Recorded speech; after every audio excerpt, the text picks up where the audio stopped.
Olá, nesta aula vamos apresentar alguns teoremas relacionados a derivadas, chamados teoremas do valor médio. O primeiro teorema que nós vamos apresentar é o chamado teorema de Rolle. O teorema de Rolle ele pode ser expresso da seguinte maneira. Se você tem uma função x que é contínua no intervalo AB, com derivada f' em cada ponto do interior, então essa é uma condição importante. Eu vou até frisá-la aqui, com derivada em cada ponto.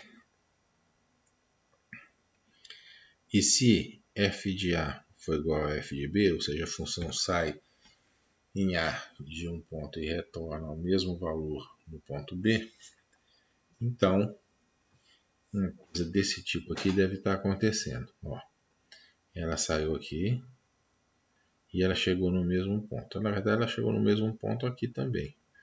Tá? Poderia dizer que aqui tem um outro ponto em que ela é igual. Então veja que nesse processo aqui, olha o que tem que acontecer. Uma derivada tem que se anular para algum valor aqui, que a gente está chamando de C, que a gente não sabe o que é.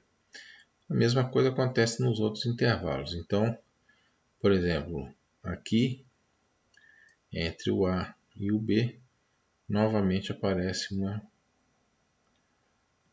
derivada nula, e aqui também aparece uma derivada nula. Então, o que eu estou querendo dizer aqui intuitivamente? Que se essas condições que foram colocadas aqui acontecem, então o teorema de Rolle diz que vai existir um xi, essa letra aqui é a letra grega xi, pertencente ao intervalo aberto, isso é importante, tá? Tal que o f' de xi seja igual a zero, ou seja, vai haver algum ponto, que eu estou chamando agora de xi, em que essa derivada aqui se anula. Porque a função está saindo e depois voltando. Nesse processo de voltar, ela tem que, em algum momento, ter um máximo ou um mínimo, se ela for bem comportada. E, quando ela tem um máximo ou um mínimo, ela apresenta uma derivada nula. Ok? Vamos fazer dois casos aqui interessantes. Então, vamos pegar esse caso aqui. Nós temos essa função ela é uma função que envolve um radical. Então, ela, no 0,4, ela satisfaz algumas condições do teorema de Rolle, mas porque existe a igualdade aqui. Se eu coloco 0 aqui ou se eu coloco 4 dá a mesma coisa. Mas vejam o que acontece com a derivada. Eu já coloquei a derivada aqui porque não é o nosso foco fazer derivada, né? E vejam que quando o x tende para 2, eu vou ter uma coisa que vai ficar 2x menos 2. Aqui vai ficar x menos 2 a 4 terços. Então, quando eu dividir isso aqui, vai ficar 2x menos 2 a 1 terço. Quando o x está indo para 2, tanto para um lado quanto para o outro, o que nós vemos aqui é uma assíntota vertical. Nós já estudamos isso, né? Vertical. Então vejam que nesse ponto 2, a função derivada não existe, tá? Não está bem definida. Então ela não satisfaz o teorema de Rolle. Na verdade, é possível mostrar que em nenhum ponto nesse intervalo, é fácil ver isso, né? Porque para ser zero ela teria que ter o x igual a 2, mas no x igual a 2 ela sequer existe. Então, o teorema de Rolle não vai valer por causa disso. Nós temos agora um segundo caso. Então vejam como é que é o gráfico. Interessante ver pelo gráfico da função. Vejam que aqui, ó, essa derivada aqui ela não existe, tá? Então, em nenhum momento vai aparecer uma derivada aqui, uma reta tangente, que é paralela ao eixo das abscissas, ou seja, que a derivada é nula. Tá? Mas isso é porque essa função não obedeceu ao teorema de Rolle. conta da derivada. A próxima função é uma função mais bem comportada. Isso é x menos x ao cubo. Vejam que no x igual a menos 1, 1 e 0, ela é nula, tá? Ela é nula em qualquer um desses pontos. E aí o que vai acontecer? A derivada dela aqui está já feita. 1 menos 3x ao quadrado igual a 0. E isso daqui vai ter, neste intervalo aqui, como solução, x vai ser igual a raiz menos, raiz de 1/3. Só resolver isso aqui, No outro intervalo, a solução vai ser x igual a mais raiz de 1/3. Então, nesse primeiro intervalo aqui, nós temos uma situação em que a derivada se anula, satisfazendo o teorema de Rowley, e nesse outro aqui nós temos uma situação em que também a derivada se anula, satisfazendo o teorema de Rowley, porque nós temos essa situação aqui, é uma situação adequada para o teorema de Rowley, e essa daqui também é uma situação adequada para o teorema de Rowley. Então, na verdade, nós temos dois pontos nos quais você consegue validar o teorema de Rowley, ok? Então, bom, vamos então ver agora um outro teorema. Esse aqui eu mostrei só a parte de 0 até 1, e aqui está evidentemente a derivada igual a 0, Eu fiquei em torno aqui de perto do 0,6, tá bom? Então tá certo, vamos passar para um outro teorema chamado teorema de Lagrange.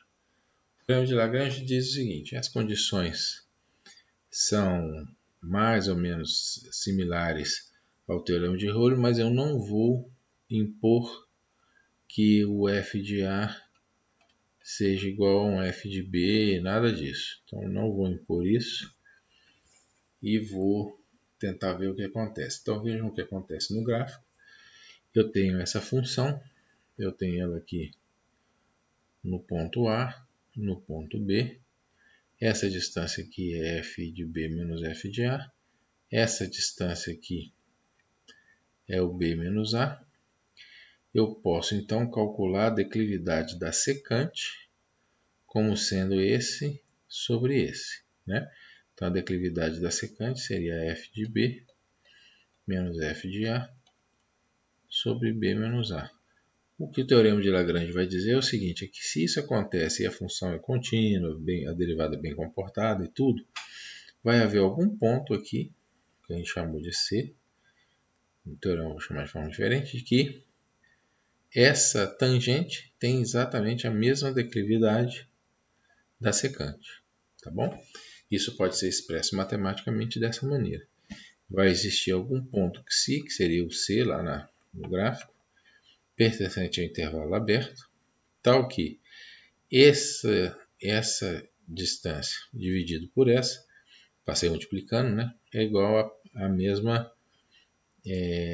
o mesmo valor da derivada no ponto que seria a coeficiente angular da reta tangente, tá? Então isso aqui é o mesmo que dizer que vai ter a reta tangente em algum ponto que vai ter a mesma declividade da reta secante, tá bom? Então isso pode ser demonstrado de uma maneira relativamente simples. Eu uso para isso uma função auxiliar, tá bom? Então isso aqui é uma função auxiliar. Por quê? Porque eu vou fazer essa função satisfazer o teorema de Rowley. E aí vou aplicar o teorema de Rowley aqui. Então o que acontece? Se essa função é isso, vocês podem ver que se eu substituir o x igual a A, esse termo aqui se anula, e eu fico só com f de A. Então, φ de A igual a f de A. Se eu substituir o x por B, quando eu colocar o B aqui, esse vai cortar com esse.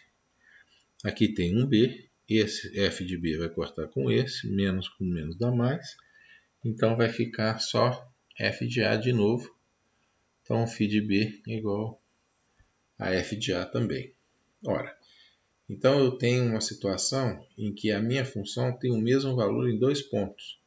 Ela tem o mesmo valor que é f de a, evidentemente, tanto no ponto A quanto no ponto B. Então eu sei que existe um ponto intermediário no intervalo aberto, tal que a derivada da minha função, que é a função auxiliar, seja igual a zero.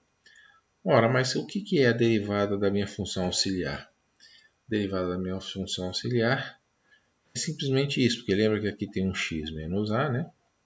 Quando eu derivar vai ficar só esse termo aqui. Esse termo aqui é a própria f', né? E o φ', então vai ser isso. Só que como o φ' vai ser zero pelo teorema de Rolo, então eu obtenho imediatamente, passo para o outro lado, e eu então obtenho imediatamente o teorema, né? O teorema de Lagrange, que está aqui. Então é relativamente fácil de demonstrar isso aí usando o teorema de Rolo. Vamos ver agora um caso interessante em que eu vou usar o teorema de Rolo para mostrar uma coisa que parece que não tem nada a ver com ele, que é o seguinte. Nós temos uma equação, e elevado a x igual a 1 mais x, e nós percebemos claramente que x igual a zero é uma raiz, né? Se eu colocar e elevado a zero é 1, e 1 mais x com x igual a zero é 1 também. Beleza.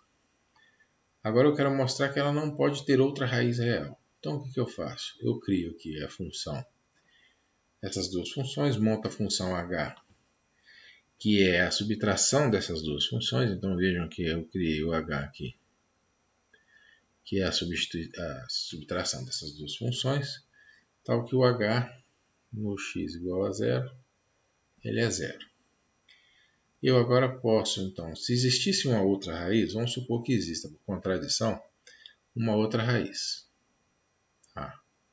Então, h de a é igual a zero. Perfeito. Mas então existem dois pontos, né? O a, o zero e o a, vamos supor que o a é maior do que o zero, tá? E isso não tem problema não, de generalização não. Então eu ponho isso aqui e no h de zero e no h de a elas se anulam. Isso implica que existe uma h' de zero, h' de xi, existe um xi, né, nesse intervalo aberto, tal que h' de xi é igual a zero. Tá? Então esse é o teorema de Rolo que vai dizer isso. Isso aqui tem que ser verdade. Mas agora eu venho aqui e aplico, né? Se eu faço a derivada dessa função que aqui está, é simplesmente e elevado a x menos 1, que é o que está aqui, e elevado a x menos 1, e isso teria que ser igual a zero. Mas isso teria que ser igual a zero em x igual a zero. Só que o xi que está aqui, ele na verdade tem que estar no intervalo aberto. E aqui está dizendo que ele está fora do intervalo, porque o intervalo sendo aberto ele não pertence ao intervalo. Então o xi que aparece aqui, ele é um xi que não pertence ao intervalo, então isso não é verdade. Como isso aqui não é verdade, e isso aqui veio do fato de que eu supus uma outra raiz, significa então, por contradição, que não existe uma outra raiz, que era exatamente o que eu queria demonstrar. Então, na verdade, esses teoremas têm várias aplicações e eles têm também um interesse teórico importante, que inclusive vai aparecer quando nós formos falar de integral, tá certo? Então era isso que eu gostaria de mostrar para vocês. Espero que tenha ficado claro os usos desses teoremas e as suas definições. Então, agradeço então a atenção de vocês e até a próxima aula.